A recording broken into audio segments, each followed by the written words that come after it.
सच्चिदानंद रूपाय। सत्य, चैतन्य और आनंद, ये तीन रूप हैं भगवान के। भगवान सत्य है, ठाकुर जी सत्य हैं। ये विश्वास चित्त में रखो कि वो सत्य हैं।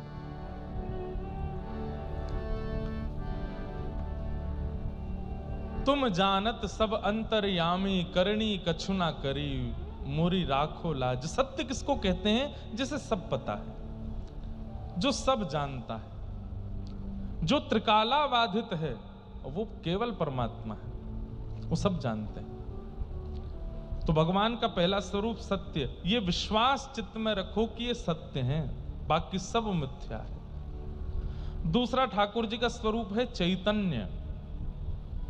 ये अनुभव करते चलो कि ठाकुर जी चैतन्य है। चैतन्य मतलब वो जड़ नहीं है, वो धातु नहीं है, वो पदार्थ नहीं है, वो पत्थर नहीं है, वो चैतन्य, मेरी आपकी तरह ही चैतन्य है। मैं कहा करता हूं कथा में कि ठाकुर जी हमारे साथ एक खेल खेल रहे हैं। कौन सा? बर्फ पानी। जैसे बर्फ पानी में एक व्यक्ति गिनती करता है, बाकी के सब बालक बर्फ बन जाते हैं, स्टैचू बन जाते हैं। और फिर जो वो बालक गिनती कर रहा था ना, वो जाके उनको हंसाता है, छेड़ता है, और कैसे भी अगर वो अपनी आकृति छोड़ देते हैं तो वो आउट हो जाते हैं। ठीक वैसे ही ठाकुर जी जितने भी हैं पूरे ब्रह्मांड में, ये सब हमारे साथ खेल खेल रहे हैं। स्वयं स्टैचू बन के खड़े और हमसे कह रहे हैं कि चलो तुम गिनती गिनो और हमको सचल साकार बना के दिखाओ।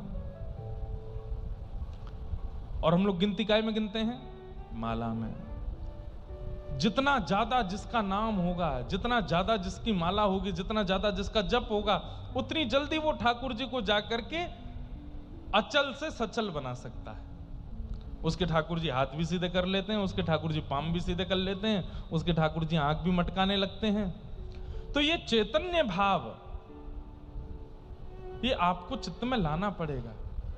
पहली बात ठाकुर जी सत्य हैं, दूसरी बात ठाकुर जी चैतन्य हैं। चैतन्य का साक्षात प्रतिफल स्वरूप हमारे वृंदावन में श्री राधारमण लाल जी आज भी देते हैं। कैसे? जिस दिन अपनी सेवा से बहुत प्रसन्न होते हैं, उस दिन दतुइयां दिखा देते हैं। उस दिन दांत दर्शन, दंतावली का दर्शन होता है ठाकुर जी के।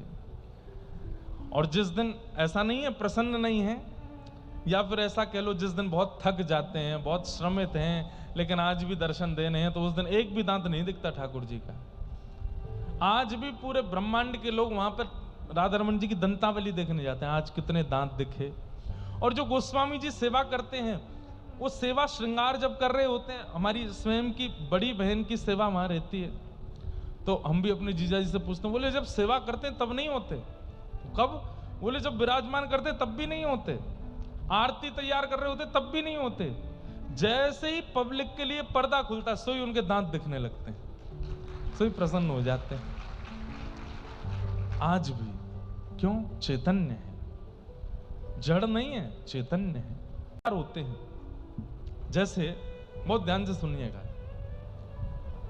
जैसे मान लीजिए कि आप मेरे मित्र हो और मैंने आपको अपना मित्र मान लिया, तो मित्र मानने से काम नहीं चलेगा। मित्र के कई फर्ज होते हैं, वो मुझे निभाने पड़ेंगे। जैसे मित्रता का पहला फर्ज क्या है? समय समय पर आपको फोन करूं, और भाई कैसे हो, कहां हो, क्या हालचाल, सब ठीक ठाक? बोले हाँ। मित्रता का दूसरा क्रम क्या है?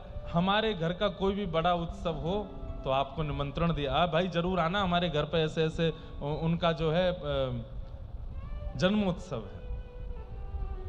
फिर उसके बाद जब आप मिलो तो आपकी पूरी व्यवस्था का ध्यान रखना, आपके खाने की व्यवस्था, सोने की व्यवस्था, पीने की, बैठने की, उठने की, नाचने की, सब सारी व्यवस्थाएं रखना।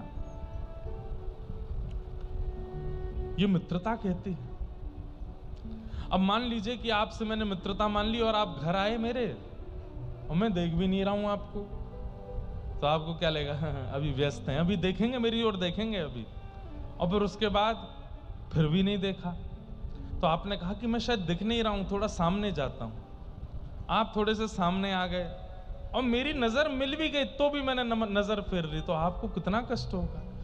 ये भगवान क्या हो गया? ये हमको देख क्यों नहीं रहे हैं, हमसे ऐसे क्यों नजर छुपा रहे हैं। आपने सोचा चलो छोड़ो, मैं जाके बात ही कर लेता हूँ। और आप जब सामने आए, और भाई ठीक हो आप? हाँ हाँ ठीक है। कहाँ से आए? कितना बुरा लगेगा। इसने मुझे मित्र माना था, देखा नहीं चलता, बात नहीं करी चलता, मैं सामने जाके बोला तो बोलता है कहां से आए हो। ठीक वैसे ही ठाकुर जी, आप उन्हें किसी भी संबंध में मान करके घर लाए, और उसके बाद जब घर में ठाकुर जी की सेवा होने लगती है, और उस सेवा में आप बिल्कुल भी ये विचार ही नहीं करते कि ये चैतन्य है, तो ठाकुर जी को बहुत पीड़ा होती है। चुभने वाले वस्त्र पहना दिए, सिंथेटिक इत्र लगा दिया जिससे जलन होती है।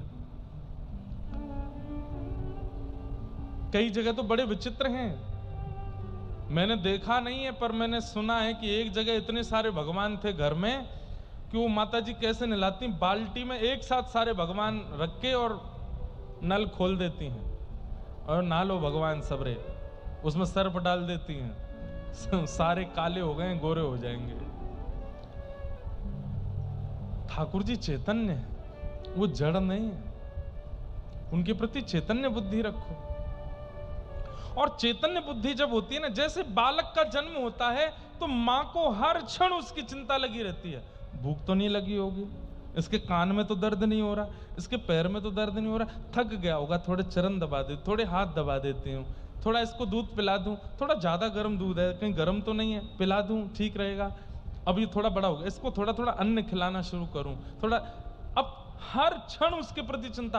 अब बालक का जन्म हो जाए 4 दिन से मैया कोई चिंता ही नहीं कर रही है, बस सुबह उसको दूध पिलाने के बाद पूरे दिन क्या करे कोई फर्क नहीं पड़ता, वो मां का कर्तव्य नहीं है। ऐसे ही शिष्य का, ऐसे ही भक्त का, ऐसे ही अर्चक का ठाकुर जी के प्रति एक दायित्व होता है, उसका पालन उसको करना पड़ता है कि वो चैतन्य है, वो जड़ नहीं है, वो पाषाण नहीं है, बैठे बस मंदिर में, चैतन्य है। और चैतन्य के प्रति वही स्थिति रख करके उसको सुधारो। सत्य, चैतन्य और तीसरा आनंद। ठाकुर जी आनंद है। इसमें हमारे गुरुदेव कहते हैं कि ठाकुर जी के प्रति 2 बुद्धि रखो, सत्य और चैतन्य, तो तीसरी बुद्धि ठाकुर जी देने लगते हैं, क्या? आनंद। ठाकुर जी आनंद प्रदान करने लगते हैं। सच्चिदानंद रूपाय विश्वोत्पत्त्यादि हेतवे। हमारे एक पुणे के प्रेमी हैं, उन्होंने पता है क्या किया है, 30 सामग्रियों की लिस्ट बनाते हैं। अब देखो एक ये मैंने नहीं बताया, वो अपने आप करते हैं, शिष्य हैं, अपने आप बना रखे, 30 सामग्रियों की लिस्ट बना रखी है। बोले महाराज जी हम दोनों जॉब करते हैं, सुबह ही निकल जाते हैं, तो उनकी सेवा भी कैसी है, 4 बजे ठाकुर जी को उत्थापन करना, 5 बजे तक ठाकुर जी की मंगला बाल भोग कर देना, 6 बजे तक ठाकुर जी का श्रृंगार करके 6:30 बजे तक ठाकुर जी का राजभोग आरती कर देना, राजभोग लगा देना, और लगभग 7 बजे तक ठाकुर जी का ग्वाल उत्थापन, और 7:30 बजे तक शयन भोग कराना, 8 बजे ठाकुर जी शयन, 4 से 8 के बीच में पूरी सेवा हो जाती है, और 8:30 बजे वे दोनों अपने ऑफिस के लिए निकल जाते हैं, 9 बजे उनको ऑफिस जाना होता है। पूरे दिन की सेवा 4 घंटे में कर देते हैं, और इस पद्धति में कोई दिक्कत नहीं है। ठाकुर जी की मलमल के पोशाक, ठाकुर जी की मलमल का ही गद्दा, ठाकुर जी की मलमल की सब सामग्री ऋतु अनुसार। और बोले महाराज जी जब रविवार आता है, जिस दिन छुट्टी होती है, उस दिन हम हर हफ्ते एक उत्सव रखते हैं। आज आम का उत्सव है, आज खस का उत्सव है, आज नौका विहार है, आज जल क्रीड़ा है। उनके ठाकुर जी इतने प्रसन्न रहते हैं, देख के लगता है कि कितने खुश हैं। फिर 30 सामग्री उन्होंने लिस्ट बना रखी है, और उनकी पर्ची बना के ठाकुर जी के आगे रखते हैं। सुबह मंगला आरती करने के बाद वो बाउल में से एक पर्ची निकाल करके ठाकुर जी के आगे खोलते हैं, उसमें सामग्री के नाम लिखें, आज ठाकुर जी को क्या पाना है। तो आज ठाकुर जी को बाल भोग में डोसा इडली पानी है, आज ठाकुर जी को राज भोग में कढ़ी चावल पाने हैं, और ठाकुर जी को शयन भोग में आज महाप्रसाद जैसा खिचड़ी भोग पाना है, जैसे जगन्नाथपुरी में बनता है। बस पत्नी जाएगी रसोई घर में, वही सामग्री सिद्ध करना, बाल भोग लगाना, राजभोग लगाना, महाप्रसाद कर देना। इतने भाव प्रेम से सेवा स्वीकार करते हैं उनके ठाकुर जी। और वे लोग क्या कह के जाते हैं कि जय जय अब आप पौड़ जाओ, और हमारे लिए पौड़ जाओ, पर अपने लिए आप वृंदावन जाओ, प्रेम से आनंद करके आओ, और पूरे दिन सेवा करके आना, रात्रि में आके शयन कर लेना। एक खिड़की खोल देते हैं मंदिर की, यहीं से चले जाना, यहीं से आ जाना। खिड़की पे भी इतनी सी एक सिड्डी टांग रखी है नीचे उतरने के लिए वापस आने के लिए।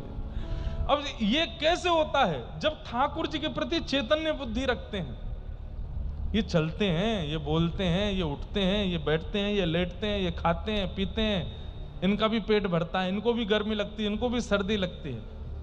जब हमारे अंदर ये भावना नहीं होती तो फिर सामान्य ठाकुर जी बैठे मैल धूल में लथपथ रहते हैं घर में, दिन रात आरती कर दो, सुख संपत्ति घर आवे, कष्ट मिटे तन का, ओम जय जगदीश हरे। ठाकुर जी भी फिर ऐसे घर से कहते मेरी पाषाण की ही सेवा करो, मैं जाता हूं। चैतन्य बुद्धि रखोगे तो क्या होगा? ठाकुर जी आनंद देंगे। सच्चिदानंद रूपाय विश्वोत्पत्त्यादि हेतवे। भगवान के सत्य चैतन्य और आनंद स्वरूप है। और ठाकुर जी क्या करते हैं? बोले विश्व की उत्पत्ति, पालन और संहार। तापत्रय विनाशाय, 3 प्रकार के तापों का जो नाश करते हैं। श्री कृष्णाय वयम नमः। ऐसे श्री कृष्ण को हम बारंबार प्रणाम करते हैं, बारंबार वंदन करते हैं।